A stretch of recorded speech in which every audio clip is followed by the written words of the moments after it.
कार्य के बारे में संपूर्ण जो बात थी वो कर ली थी। कार्य क्या है ना, कार्य का मात्रक, सूत्र वगैरह, वैज्ञानिक दृष्टिकोण भी समझा था, और नॉर्मल भी सूक्ष्म कार्य जो माना था वो भी हमने पढ़ लिया था, जिसे लिखना पढ़ना अभी सूक्ष्म कार्य। जबकि वैज्ञानिक दृष्टिकोण यानी किसी भी वस्तु पर बल लगाए तो विस्थापन उत्पन्न हो, वो क्या है, कार्य। कार्य का मात्रक हमने जूल पढ़ लिया, न्यूटन एंडोमीटर पढ़ लिया, बल इंटू विस्थापन उसका सूत्र पढ़ लिया। कार्य हमने 3 प्रकार के पढ़े थे बेटा, उसमें एक पॉजिटिव कार्य था, एक नेगेटिव था और एक शून्य था। इसमें बल और विस्थापन एक ही दिशा में हो तो वो पॉजिटिव कार्य है, बल की दिशा नेगेटिव हो जाए तो वो नेगेटिव कार्य है, और तीसरा शून्य कार्य है जब बल एंड विस्थापन दोनों में अगर कोण का मान 90 डिग्री हो जाए तो अपना जो कार्य है वो शून्य हो जाएगा। जैसे कोई भी ग्रह है वो सूर्य के चारों ओर चक्कर लगा रहे हैं तो उसमें जो कोण बनता है 90 डिग्री का है, तो उसमें हमेशा कार्य का मान शून्य रहेगा। क्लियर। अब हमारा नेक्स्ट टॉपिक पढ़ेंगे बेटा आज ऊर्जा के बारे में। अब ऊर्जा क्या है, देखो हम दैनिक जीवन में हम सोचते हैं कि देखो जैसे खाना खाते हैं, खाना किस लिए खाते हैं बेटा, क्योंकि हमें ऊर्जा मिले, और ऊर्जा मिलेगी तो हम क्या करेंगे, काम। तो हम सीधे से बोलते हैं कि किसी भी काम को करने के लिए तो किसी भी कार्य को करने की क्षमता ही ऊर्जा है। क्षमता होगी जब तो हम कार्य करेंगे, तो किसी भी कार्य को करने की क्षमता क्या कहलाती है बेटा, ऊर्जा। क्लियर। अब जैसे बेटा हमें लिखना, पढ़ना, खेलना, कूदना, दौड़ना, भागना, सारी में अलग अलग ऊर्जा चाहिए। दौड़ेंगे तो ऊर्जा चाहिए, लिखेंगे तो ऊर्जा चाहिए। अब बेटा ये ऊर्जा है, देखो ऊर्जा तो जो अपने यातायात के साधन है उनको भी चाहिए। जैसे हवाई जहाज अगर चलेगा तो उसको भी ऊर्जा की आवश्यकता है। क्लियर, क्योंकि उसमें पेट्रोल डीजल वगैरह बढ़ते हैं। अब उनका जो ऊर्जा होती है उनके लिए वो ईंधन से प्राप्त होती है। क्लियर। जैसे पेट्रोल डीजल, और मनुष्य को जो ऊर्जा प्राप्त होती है वो भोजन से प्राप्त होती है। क्लियर। तो इस प्रकार से जो ऊर्जा है वो एक काम करने की क्षमता है। क्लियर। इसका भी जो बेटा मात्रक होता है वो जूल होता है। ठीक है, क्योंकि कार्य का भी जूल था और ऊर्जा का भी क्या होता है, जूल। जबकि इसका सबसे बड़ा जो मात्रक होता है वो होता है 1 किलो जूल, है ना। 1 किलो का मतलब 10⁻³ जूल। क्लियर। अब बेटा हमारे जो ऊर्जा के रूप में विभिन्न रूप में, क्लियर। वैसे एक और पॉइंट है कि ऊर्जा का सबसे बड़ा स्रोत है जो कि हमारा सूर्य है। निरंतर ऊर्जा आती रही है, जो ऊर्जा हमें किस रूप में प्राप्त होती है बेटा, प्रकाश ऊर्जा के रूप में। तो हम ऊर्जा के रूपों को पढ़ेंगे। ठीक है। जैसे अब ऊर्जा के रूप कैसे, जैसे हम किसी को हम कभी बेटा भाग रहे हैं तो भागते समय हमें कौन सी ऊर्जा चाहिए, गतिज ऊर्जा। कोई भी ग्रह चक्कर लगा रहे हैं उनके लिए गतिज ऊर्जा चाहिए। क्लियर। अब कोई भी आप जैसे दूसरा रूप में जैसे स्थितिज ऊर्जा, जैसे गाड़ी में तुमने चाबी भर दिया वो उसमें गाड़ी जो मतलब गाड़ी में जो एनर्जी है वो स्टोर हो गई, जैसे गाड़ी को छोड़ेंगे वो तुरंत चल देगी। क्यों हुआ, स्थितिज ऊर्जा के कारण। प्रकाशिक ऊर्जा है, प्रकाश के द्वारा आ रही है, सूर्य के द्वारा वो प्रकाशिक ऊर्जा। अगली नाभिकीय ऊर्जा, जब संलयन और विखंडन की प्रक्रिया होती है जैसे बम वगैरह में तुम्हारे में, तो उसमें नाभिकीय ऊर्जा प्राप्त होती है। क्लियर। इस प्रकार से बेटा जैसे रासायनिक ऊर्जा है, जैसे हमारे सेल वगैरह बैटरी की जो संचित ऊर्जा होती है उसको बोलते हैं रासायनिक ऊर्जा। ऐसे इस प्रकार से ऊर्जा के कई रूप हैं जिसको हम बेटा एक एक करके पढ़ेंगे। ठीक है। अब हम सबसे पहले ऊर्जा के बारे में परिभाषा वगैरह लिखेंगे, सूत्र, और सबसे इंपॉर्टेंट की ऊर्जा एक कैसी राशि है बेटा, आदेश राशि। कार्य भी आदेश राशि थी और ऊर्जा भी कैसी राशि है, आदेश राशि। क्लियर। चलो बेटा देखते हैं बेटा हेडिंग आ लेंगे ऊर्जा, ENERGY। देखो बेटा एनर्जी, किसी भी कार्य को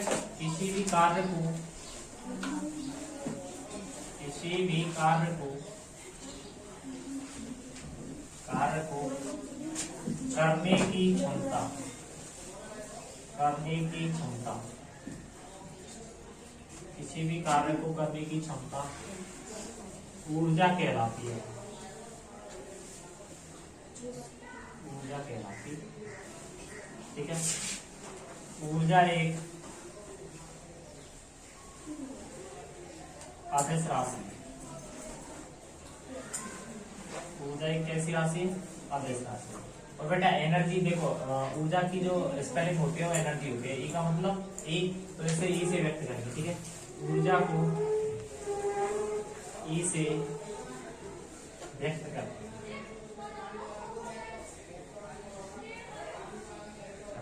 आप बेटा नेक्स्ट में आपने पढ़ेंगे ऊर्जा का मात्रक। ऊर्जा का जो मात्रक होता है बेटा वो होता है जूल। क्लियर। और इसका सबसे बड़ा मात्रक होता है, सबसे बड़ा मात्रक वो होता है बेटा 1 किलो जूल। 1 किलो जूल हो गया, ये 10 की घात यानी 1000 होता है, तो 10 की घात 3 इंटू जूल, तो मैं इसको लिख सकूँ 1000 जूल। ठीक है बेटा, मैंने पहले बता दिया जूल नामक वैज्ञानिक ने ऊर्जा कार्य की खोज की, इसलिए उसने अपने नाम पर ही मात्रा रख दी। क्लियर बेटा, यहाँ तक नोट करो।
देखो बेटा,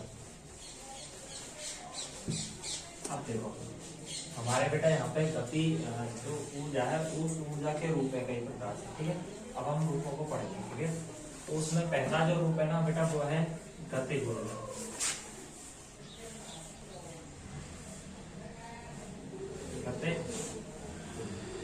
ठीक है बेटा, गतिज ऊर्जा के बारे में समझो। बेटा गति, मैंने गति के बारे में पहले पढ़ा है।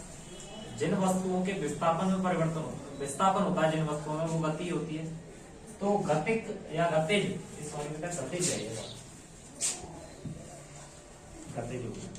तो बेटा देखो, जो भी वस्तु गति कर रही है सभी में कौन सी ऊर्जा पाई जाती है? गतिज ऊर्जा। जैसे बेटा खजूर के पेड़ से नारियल गिरा, गतिज ऊर्जा। अपनी जो कार वगैरह चल रही है गतिज ऊर्जा, ग्रह रोटेशन कर रहे हैं गतिज ऊर्जा। कोई भी वस्तु है बेटा यदि वो गति कर रही है, उसमें विस्थापन में परिवर्तन हो रहा है, विस्थापन हो रहा है, तो वो सभी वस्तुओं में कौन सी ऊर्जा होगी बेटा? गतिज ऊर्जा। क्लियर? कोई भी वस्तु हो यदि वो गति कर रही है तो कैसी होगी? गतिज ऊर्जा। जैसे हमारे वाहन चल रहे हैं आजकल, चिड़िया उड़ रही है, हम जा रहे हैं, खेल रहे हैं, कूद रहे हैं, मतलब आगे की ओर जा रहे हैं, कुल मिला के विस्थापन में यदि विस्थापन हो यदि वस्तु के अंदर, तो हमेशा कौन सी ऊर्जा होगी बेटा? गतिज ऊर्जा। देखो मैं तुम्हें एक चीज पहले बता दूं, गतिज ऊर्जा मतलब ऊर्जा क्या है बेटा? किसी काम को करने की क्षमता। तो इसमें भी W चलेगा। W की जगह मैं इसमें क्या लिखूंगा बेटा? E है, तो एक ही चीज है। देखो बेटा गतिज ऊर्जा में हम क्या करेंगे, ये होता है अपना सूत्र F × V। होता है कि नहीं होता? होता है। अभी बताओ, कोई भी वस्तु जब गति करेगी, गति करते समय वेग उत्पन्न होगा, वेग में परिवर्तन होगा तो क्या उत्पन्न होगा? त्वरण होगा। तो बल के लिए त्वरण A, तो क्या हो जाएगा? ma। मैंने पढ़ा ही नहीं पढ़ा बेटा, F बराबर ma। क्लियर? अब D विस्थापन। देखो बेटा D की कहानी, मैंने एक बेटा तुम्हें समीकरण लिखा हुआ है, गति का तृतीय समीकरण, b² - u² बराबर 2s। क्लियर? यहाँ पे जो s का मान है वो क्या होता है बेटा? ध्रुवी तो होती है, एक तरफ से विस्थापन ही तो होता है। गति के समीकरण में यहाँ s क्या था बेटा? विस्थापन। तो हम क्या करेंगे, यहाँ लिखेंगे b² - u² 2a बराबर x। अच्छा, ये जो d लिखा हुआ है ना, ये s, ये ध्यान रखना, यहाँ पे भी ये विस्थापन है और वो भी विस्थापन है, तो मैं उसको लिख सकता हूँ v² - c²। क्लियर? बेटा a से देखा कितना बचा? 1/2m बचा, नहीं बचा? और कोष्टक में b² - c। बताओ, मैं बोल दूं यहाँ पे b क्या है? अंतिम वेग, यानी वस्तु जब चल रही है, जब वेग है। u क्या है? प्रारंभिक। तो मैं अगर u बराबर 0, यानी मान लेता हूँ वस्तु स्टार्ट हुई है, क्या हुई है? स्टार्ट, तो उसकी गतिज ऊर्जा है m²। तो उसकी गतिज ऊर्जा का मान है a। वो कब होगा? जब वो वस्तु चल रही है, तो उसके चलते समय वस्तु में निहित ऊर्जा ही उसकी ऊर्जा है या कार्य है। बात आ गई समझे? वही गतिज ऊर्जा है कौन सी? जब वस्तु चल रही है, जब वस्तु चल रही है वही ऊर्जा है E। वही क्या है? गतिज ऊर्जा। क्या है? गतिज ऊर्जा। ये समझ में आ गया बेटा पार्ट? क्लियर? ये इसकी डेरिवेशन है, इसके आधार पर बहुत सारे सवाल है, आगे भी करने पड़े। क्लियर। अगर हम देखो यहाँ से और करना चाहे ना तो ई, देखो मैं ऐसे मान सकता हूँ अगर प्रारंभिक वेग है और अंतिम वेग दोनों ही मिल जाए तो इसको ई लिखेंगे, तो इसको बोलेंगे बेटा अगर अंतिम वेग है तो E B minus E U, एक ये डेरिवेशन प्राप्त होगी। क्लियर, क्योंकि ये भी तो एनर्जी के मान है, ये वाले एनर्जी का मान आया ही नहीं है, ये एनर्जी है तो यू वाली भी एनर्जी है, तो ई बी माइनस यू, यानी दोनों एनर्जियों को क्या है, अंतर है। क्लियर, तो अपनी जो गतिज ऊर्जा का सूत्र क्या होता है, 1/2 mv², और पीछे क्या लगा देंगे मात्रक के रूप में बेटा, बात आई समझ में। अब बेटा पूरी चीजों को लिखा दो, चलो फिर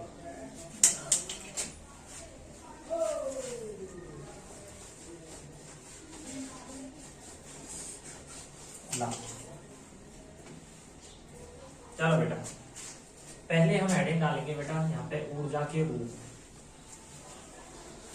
ऊर्जा के रूप, ठीक है, ऊर्जा के रूप। उसमें पहला पॉइंट लिखेंगे, पहले पॉइंट ही लिख लेते बेटा, जैसे देखो गतिज ऊर्जा, सेकंड पार्ट लिखेंगे बेटा गतिज ऊर्जा, स्थितिज ऊर्जा, अपना थर्ड पार्ट लिखेंगे बेटा प्रकाशिक ऊर्जा, प्रकाशिक ऊर्जा, फोर्थ पॉइंट लिखेंगे बेटा नाभिकीय ऊर्जा, नाभिकीय ऊर्जा, पांचवा पॉइंट बोलेंगे बेटा अपने प्रकाशिक ऊर्जा रासायनिक ऊर्जा, रासायनिक ऊर्जा। और बेटा आगे होती है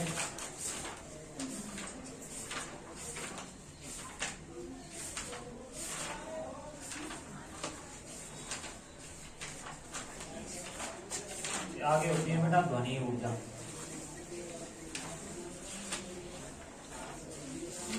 ऊष्मीय ऊर्जा,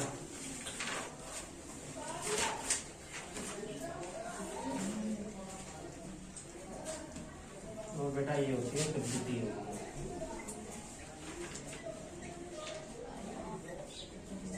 तो ये कुल मिला के बेटा 8 प्रकार की मुख्य रूप से ऊर्जा होती है। क्लियर, इनको नोट करो। अब हम पहला पढ़ेंगे बेटा गतिज ऊर्जा, ठीक है। देखो बेटा गतिज ऊर्जा मैंने पहले समझा दी, किसी वस्तु में गति के दौरान उत्पन्न निहित ऊर्जा ही उसकी गतिज ऊर्जा है। क्लियर, देखो किसी वस्तु द्वारा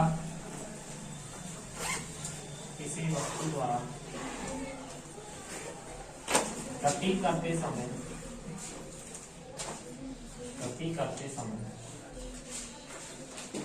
निहित ऊर्जा ही, गति करते समय निहित ऊर्जा ही गतिज ऊर्जा कहलाती है, गतिज ऊर्जा कहलाती है।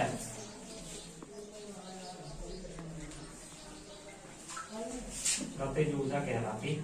क्लियर, जैसे उदाहरण के रूप में लिखेंगे, जैसे दौड़ना,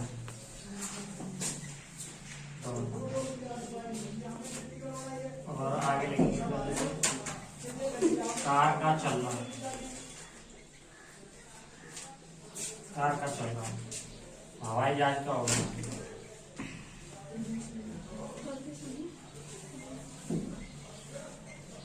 हवाई जहाज का उड़ना, और बेटा खजूर का गिरना,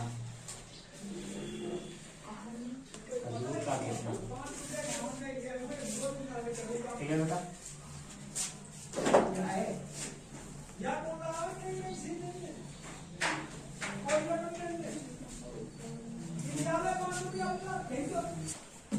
आगे लिखेंगे बेटा गतिज ऊर्जा,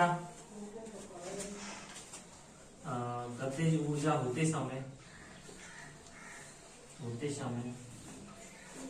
किया गया कार्य W या फिर एनर्जी होगी यहाँ पे F इंटू डी, और डी यहाँ पे लिखेंगे डी या एस, यानी ये विस्थापन है, यहाँ एस बराबर विस्थापन। बेटा देखो अब नेक्स्ट पार्ट हम क्या करेंगे, इसकी गणितीय गणना करते हैं ना।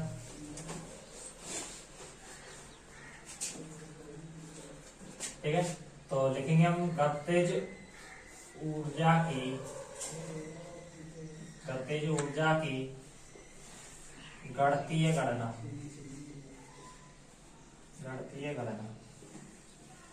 तो सबसे पहले कि माना m द्रव्यमान की एक वस्तु है,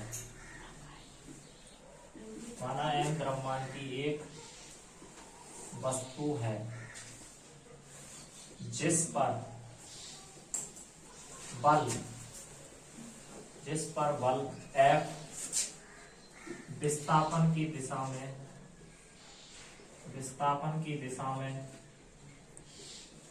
लगाया जाता है,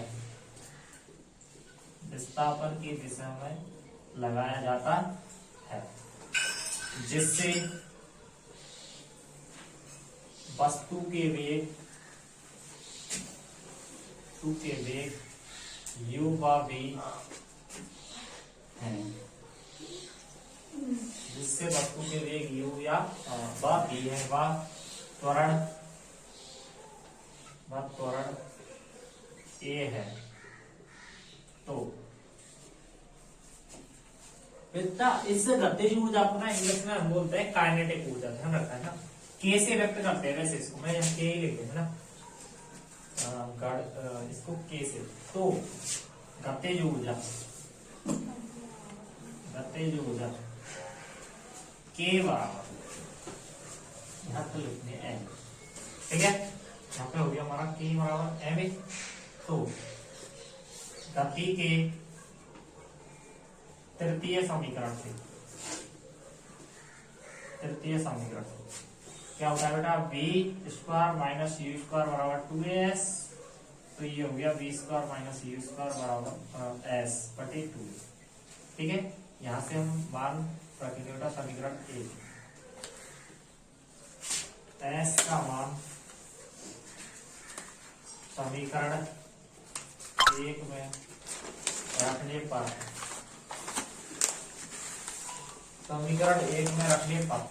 ठीक है बेटा, तो k बराबर m, a का मान रखेंगे v square minus u square upon 2a,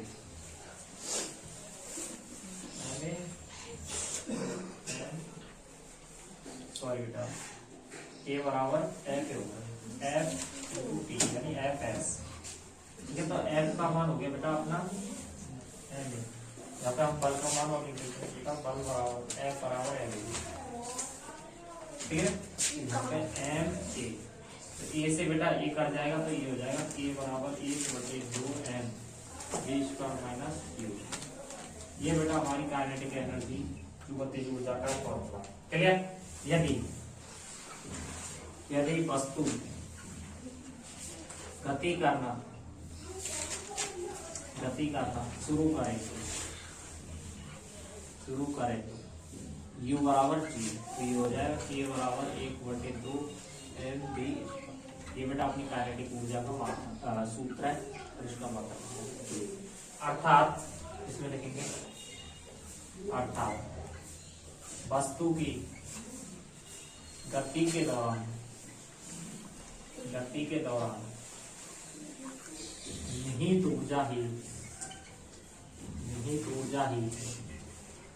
वस्तु की गति के दौरान निहित ऊर्जा ही उसकी गतिज ऊर्जा होगी। क्लियर बेटा, यहाँ तक नोट करो। ये अपना बेटा गतिज ऊर्जा का जो सारा फॉर्मेट है वो क्लियर हो चुका है। इसके बाद बेटा हम क्वेश्चन करेंगे गतिज ऊर्जा के बेसिस पे, जो सूत्र क्या है। क्लियर। लास्ट स्टेप में के बराबर एम वी स्क्वायर, यहाँ पे बेटा ई के का मतलब होता है काइनेटिक एनर्जी यानी गतिज ऊर्जा, तो ई के बराबर half M V square. Clear. अब सुनो बेटा, हम एक सवाल करेंगे। देखो बेटा, एक 15 किलोग्राम द्रव्यमान वाली वस्तु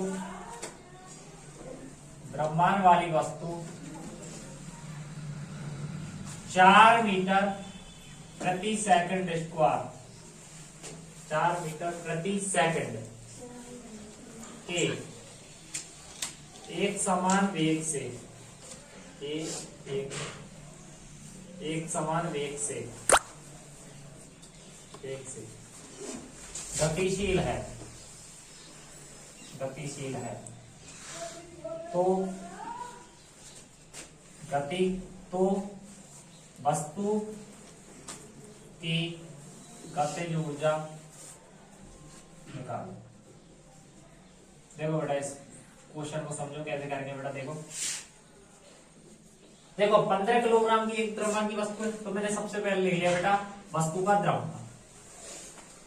वस्तु का द्रव्यमान ये होता है बेटा m बराबर कितना दिया हुआ है 15 किलोग्राम। क्लियर।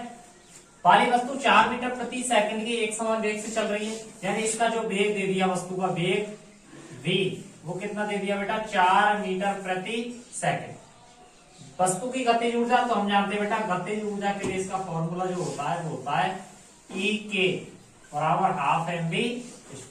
देखो बेटा बहुत ईजी है, 1/2 m का मान 15 b का मान 4 है, b स्क्वायर है तो 4 गुणा 4, तो 2 से 4 में 2 वे 4 दूनी 8 और 15 अट्ठे 120, तो 120 जूल। क्लियर बेटा। इस प्रकार से छोटे छोटे सवाल आते हैं तो मैं क्लियर कर। Clear okay.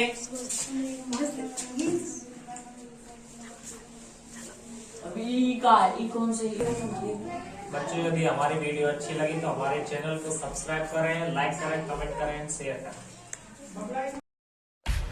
सब्सक्राइब कीजिए हमारे चैनल को और बेल आइकॉन को दबाइए हमारी लेटेस्ट वीडियो सबसे पहले देखने के लिए।